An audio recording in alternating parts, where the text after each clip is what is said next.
Praise the lord. Good morning ಪ್ರಿಯರೇ, ಯೇಸುವಿನ ಪರಿಶುದ್ಧ ನಾಮದಲ್ಲಿ ತಿರುಗುಂದಾವರ್ತಿ ನಿಮ್ಮೆಲ್ಲರಿಗೂ ಸ್ವಾಗತ. ಈ ಚಾನಲ್ಗೆ ಬಹಳ ಸಂತೋಷವುಳ್ಳವನಾಗಿದ್ದೇನೆ ದೇವರ ವಾಕ್ಯವನ್ನು ನಿಮ್ಮೊಟ್ಟಿಗೆ ಹಂಚಿಕೊಳ್ಳಿಕ್ಕೆ. ಹಲ್ಲೆಲೂಯಾ.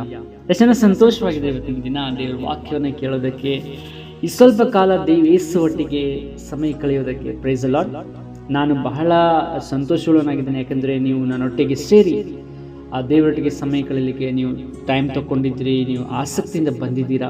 ದೇವರು ನಿಮ್ಮನ್ನು ಹೆಚ್ಚಾಗಿ ಆಶೀರ್ವಾದ ಮಾಡಲಿ. ಪ್ರಿಯರೇ, ದಯವಿಟ್ಟು ನೀವು ನಮಗೋಸ್ಕರ ಕಂಟಿನ್ಯೂ ಆಗಿ ಪ್ರಾರ್ಥನೆ ಮಾಡಬೇಕು. ನಾವು ಸೇವೆ ಮಧ್ಯದಲ್ಲಿ ಸ್ವಲ್ಪ ಸಮಯ ತಗೊಂಡು ಈ ಒಂದು ಚಾನಲ್ ಮೂಲಕ ದೇವರ ವಾಕ್ಯವನ್ನು ನಿಮ್ಮೊಟ್ಟಿಗೆ ಹಂಚಿಕೊಳ್ಳು ಮತ್ತು ನಿಮ್ಮೊಟ್ಟಿಗೆ ಪ್ರಾರ್ಥನೆಯಲ್ಲಿ ಸಮಯ ಕಳೀಲಿಕ್ಕಾಗುವಂಥ ದೇವರು ನಮಗೆ ಕೃಪೆ ಮಾಡಿದ್ದಾರೆ. ಇದನ್ನು ನಾವು ಕಂಟಿನ್ಯೂ ಆಗಿ ಮಾಡಲಿಕ್ಕಾಗುವಂತೆ ದೇವರು ಸಹಾಯ ಮಾಡಲಿ ಎಂದು ನೀವು ನಿಮ್ಮ ಪ್ರಾರ್ಥನೆಗಳಲ್ಲಿ ನಮಗೋಸ್ಕರ ನೆನಪ ಮಾಡಿಕೊಳ್ಳ್ರಿ.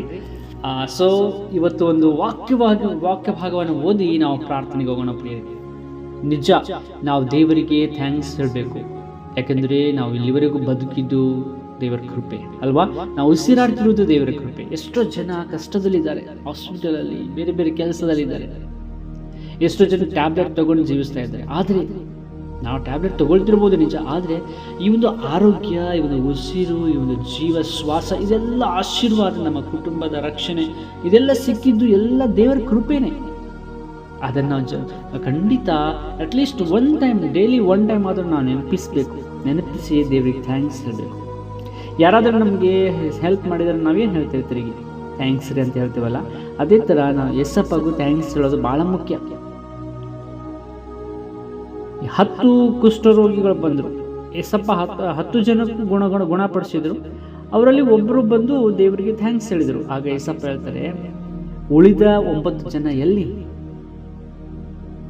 ಇದರಿಂದ ಗೊತ್ತಾಗ್ತದೆ ಎಸಪ್ಪ ನಮ್ಮಿಂದ ಥ್ಯಾಂಕ್ಸ್ ಬಯಸ್ತಾ ಇದ್ದಾರೆ, ಕೃತಜ್ಞತೆ ಬಯಸ್ತಾ ಇದ್ದಾರೆ.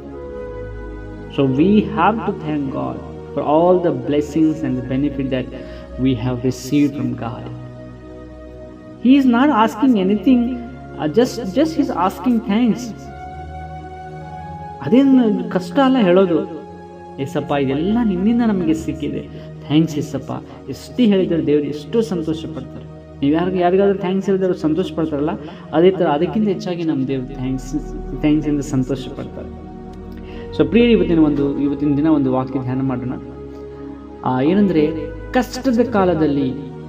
ಕಷ್ಟ ಕಾಲದಲ್ಲಿ ನಾವು ಏನು ಮಾಡಬೇಕು? ಕೀರ್ತನೆ 50ನೇ ಕೀರ್ತನೆ, ಅದರಲ್ಲಿ 15ನೇ ವಚನ. ಕಷ್ಟ ಕಾಲದಲ್ಲಿ ನನಗೆ ಮೊರೆ ಇಡ್ರಿ, ಬಿಡಿಸುವೆನು. ವಂಡರ್ಫುಲ್, ಆಮೇನ್. ಆಗ ನನ್ನನ್ನು ಕೊಂಡಾಡುವಿರಿ. ನಾವು ಕಷ್ಟ ಕಾಲದಲ್ಲಿ ದೇವರಿಗೆ ಮೊರೆ ಇಟ್ಟರೆ ದೇವರು ನಮಗೆ ಬಿಡಿಸ್ತಾರಂತೆ. It is the promise of God and he is the one who promises and who fulfils it. He's not God with like 2 words saying something and doing something. No, whatever he says, he will fulfill it. ಮನುಷ್ಯಂತರ ಆತನು ಹೇಳಿದವನು ಮಾಡೋದಿಲ್ಲ. ಆತನ ಮಾತು ತಪ್ಪುವವನಲ್ಲ. ಪ್ರಿಯರೇ, ಆತನು ಏನು ಹೇಳ್ತಾನೆ ಅದನ್ನು ಖಂಡಿತ ಮಾಡ್ತಾನೆ. ಅಲ್ಲಿ ವಾಗ್ದಾನ ಮಾಡ್ತಾ ಇದ್ದಾನೆ, ಕಷ್ಟ ಕಾಲದಲ್ಲಿ ನನಗೆ ಮೊರೆ ಇಡ್ರಿ, ನಾನು ಬಿಡಿಸುವೆನು. ನಾವು ಕಷ್ಟದಲ್ಲಿ ಎಲ್ಲಿ ಹೋಗ್ತಾ ಇದ್ದೇವೆ?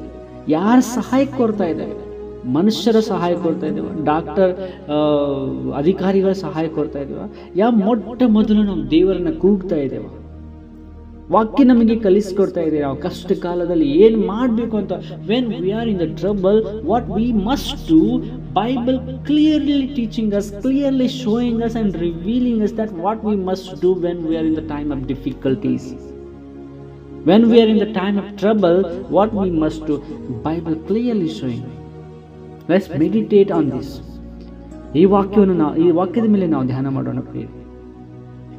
ಬೇರೆಯವ್ರ ಕಡೆ ಹೋಗೋದಕ್ಕಿಂತ ಮುಂಚೆ ನಾವು ದೇವರನ್ನ ಕೂಗೋಣ, ಮೊಣಕಾಲೂರೋಣ. ಏನೇ ಪ್ರಶ್ನೆ, ಏನೇ ಡಿಸಿಷನ್ ತಗೋಬೇಕಾದ್ರೂ ಮೊಣಕಾಲೂರೋಣ. ಕಷ್ಟ ಕಾಲ ಬಂದಾಗ ಇಕ್ಕಟ್ಟಿನಲ್ಲಿ ಸಿಕ್ಕಾಕೊಂಡಿದ್ದೇವೆ, ತಪ್ಪಿಸ್ಕೊಳ್ಳಿಕ್ಕೆ ಆಗ್ತಾ ಇಲ್ಲ, ಏನು ಮಾಡಬೇಕು ತೋರ್ತಾ ಇಲ್ಲ. ಯೆಹೋಷಾಫಾಟನಿಗೆ ಹಾಗೆ ಆಯಿತು. ಇಕ್ಕಟ್ಟಿನಲ್ಲಿ ಸಿಕ್ಕಾಕೊಂಡಿದ್ರು, ವಿರೋಧಿಗಳು ಯುದ್ಧ ಮಾಡಲಿಕ್ಕೆ ಬರ್ತಾ ಇದ್ರು, ಏನು ಮಾಡಬೇಕು ಗೊತ್ತಾಗ್ತಾ ಇರಲಿಲ್ಲ. ಆಗ ಮೊಣಕಾಲೂರಿದ್ರು.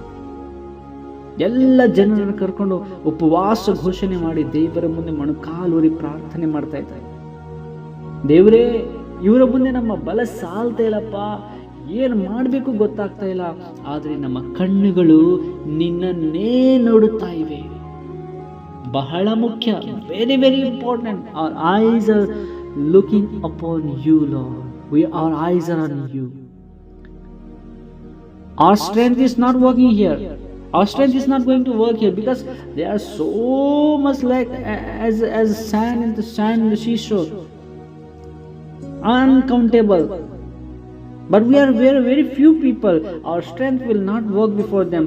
Lord, we don't know what to do.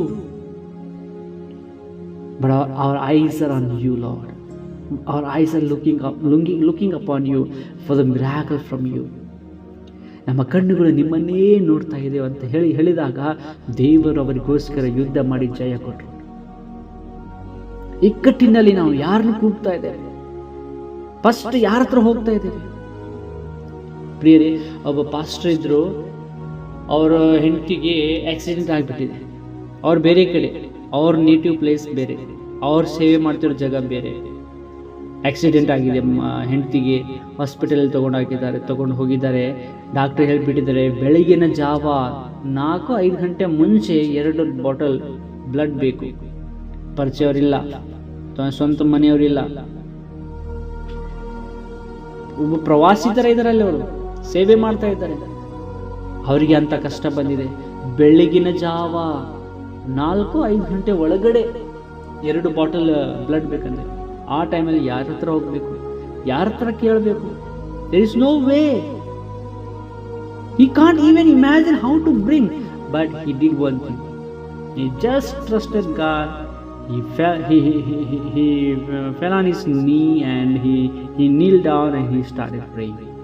Lord, this time is very difficult to meet people. All maybe taking rest. There are no one to help him. But he trusted God, he called upon God, and he waited, prayed. Early in the morning, 4 o'clock, one unknown person, not even one time he met to that pastor, he came and he started asking, Sir, what happened? Why you are worried? Your face shows some message, giving me some message that you have some problem. What problem you are facing? Please tell me. Then he shared everything. Then he says, okay, I will give you blood. I will give my blood. What a miracle ರೀ! ಎಂಥ ಅದ್ಭುತ ನೋಡ್ರಿ. ಬೆಳಗಿನ ಜಾವ 4 ಗಂಟೆಗೆ ಯಾರು ಬರ್ತಾರೆ? ದೇವರೇ ಕಳಿಸಿದ್ದಾರೆ ಅವರಿಗೆ. God has sent that person to solve this problem, to meet the need of that pastor. Blood ಕೊಟ್ಟರು. ಅದೇ ಬ್ಲಡ್ ಅನ್ನ ಅವ್ರ ಹೆಂಡತಿಗೆ ಹಾಕಿದ್ರು, ಜೀವ ಉಳಿತು. At any time we can call God when we are in the time of difficulties. ನಾವು ಕಷ್ಟದಲ್ಲಿರುವಾಗ, ದೇವರನ್ನು ಕೂಗುವಾಗ ಖಂಡಿತ ನಮಗೆ ದೇವರು ಸಹಾಯ ಮಾಡ್ತಾರೆ. ಇಕ್ಕಟ್ಟಿನಲ್ಲಿ ನನಗೆ ಮೊರೆ ಇಡ್ರಿ, ನಾನು ಬಿಡಿಸುವೆನು, ಆಗ ನನಗೆ ಕೊಂಡಾಡುವೆನು. ಪ್ರಿಯರೇ, ಇವತ್ತಿನಿಂದ ನಾವು ದೇವರನ್ನೇ ಕೂಗೋಣ, ದೇವರ ಹತ್ರ ಸಹಾಯ ಬೇಡೋಣ, ಖಂಡಿತ ದೇವರು ನಮಗೆ ಒದಗಿಸ್ತಾರೆ. Praise the Lord. ನಮಗೆ ಕಷ್ಟದಿಂದ ಬಿಡುಗಡೆ ಮಾಡ್ತಾರೆ. ಆಮೆನ್. ಪ್ರೀತಿಯುಳ್ಳ ಪರಲೋಕ ತಂದೆ, ಸ್ತೋತ್ರಪ್ಪ. ನನ್ನ ಸಹೋದರ ಸಹೋದರಿಯರಿಗಾಗಿ ಸ್ತೋತ್ರ. ವಾಕ್ಯ ಕೇಳಿದ ನಿನ್ನ ಮಕ್ಕಳನ್ನು ಆಶೀರ್ವಾದ ಮಾಡು ದೇವರೇ. ಅವರು ಕೂಡ ಕಷ್ಟ ಕಾಲದಲ್ಲಿ ನಿನ್ನನ್ನು ಮೊರೆಯಿಡುವಾಗ ನೀನು ಅವರ ಪ್ರಾರ್ಥನೆ ಕೇಳಿ ಅವ್ರನ್ನ ಬಿಡಿಸಿ ರಕ್ಷಿಸಬೇಕೆಂಬುದಾಗಿ ಬೇಡ್ತೇನೆ ರಾಜ. ನಿನ್ನ ಒಂದು ರಕ್ಷಣೆ, ನಿನ್ನ ಒಂದು ಬಿಡುಗಡೆಯ ಕಾರ್ಯ ಅವರು ತಮ್ಮ ಜೀವನದಲ್ಲಿ ಅನುಭವಿಸಲಿ, ನೋಡಿ ನಿನ್ನನ್ನು ಕೊಂಡಾಡಲಿ. ಬ್ಲೆಸ್ ಮಾಡು ಸ್ವಾಮಿ, ಆಶೀರ್ವದಿಸು ಕರ್ತನೆ. ಅಪ್ಪ, ಎಲ್ಲ ಘನತೆ ಮಾನ ಮಹಿಮೆ ನಿಮಗೆ ಸಲ್ಲಿಸ್ತೇವೆ. ಬರ್ಡೇ ಸೆಲೆಬ್ರೇಟ್ ಮಾಡ್ತಿರೋ, ಆ್ಯನಿವರ್ಸರಿ ಸೆಲೆಬ್ರೇಟ್ ಮಾಡ್ತಿರೋ, ನಾವು ಬ್ಲೆಸ್ ಮಾಡು, ಆಶೀರ್ವದಿಸು. ಕಳೆದ ವರ್ಷ ನೀನು ಕಾಪಾಡಿದ್ದಕ್ಕಾಗಿ ಸ್ತೋತ್ರಪ್ಪ. ಈ ಹೊಸ ವರ್ಷ ಕೂಡ ನಿನ್ನ ಜೊತೆಗಿದ್ದು ಕಾಪಾಡಬೇಕೆಂಬುದಾಗಿ ಬೇಡ್ತೇನೆ. ಇವರು ಮಾಡುವಂಥ ಕೆಲಸ, job, business, study, education, ministry, everything bless them O God today, so that they may spend peacefully, joyfully whole day and glorify your name, Jesus. Help them to be a testimony to the people. Help them to testify your name wherever they are today, oh God. I submit each one of them into your mighty hand. ಪ್ರತಿಯೊಬ್ಬರು ನಿಮ್ಮ ಪಾದಕ್ಕೆ ಅರ್ಪಿಸ್ತಾ ಇಡೀ ದಿನ ನಿನ್ನ ಕರಗಳಿಗೆ ಒಪ್ಪಿಸಿ ಯೇಸುವಿನ ಪರಿಶುದ್ಧ ನಾಮದಲ್ಲಿ ಬೇಡಿ ಹೊಂದಿದ್ದೇವೆ ಪರಲೋಕ ತಂದೆ. ಆಮೇನ್, ಆಮೇನ್, ಆಮೇನ್. ದೇವರು ನಿಮ್ಮೆಲ್ಲರನ್ನು ಎಲ್ಲರನ್ನ ಹೆಚ್ಚಾಗಿ ಆಶೀರ್ವದಿಸಲಿ. ಹೊಸಬರಾಗಿರೋದ್ರೆ ದಯವಿಟ್ಟು ಚಾನಲ್ ಸಬ್ಸ್ಕ್ರೈಬ್ ಮಾಡಿ, ಬೆಲ್ ಐಕನ್ ಪ್ರೆಸ್ ಮಾಡ್ಕೊಳ್ಳಿ. ಸಾಧ್ಯವಾದರೆ ಇತರರಿಗೂ ಕೂಡ ಶೇರ್ ಮಾಡಿ. ಇನ್ನೊಂದು ಹೊಸ ವಿಡಿಯೋದಲ್ಲಿ ಭೇಟಿಯಾಗೋಣ. God bless you. Take care. Have a blessed day. Amen.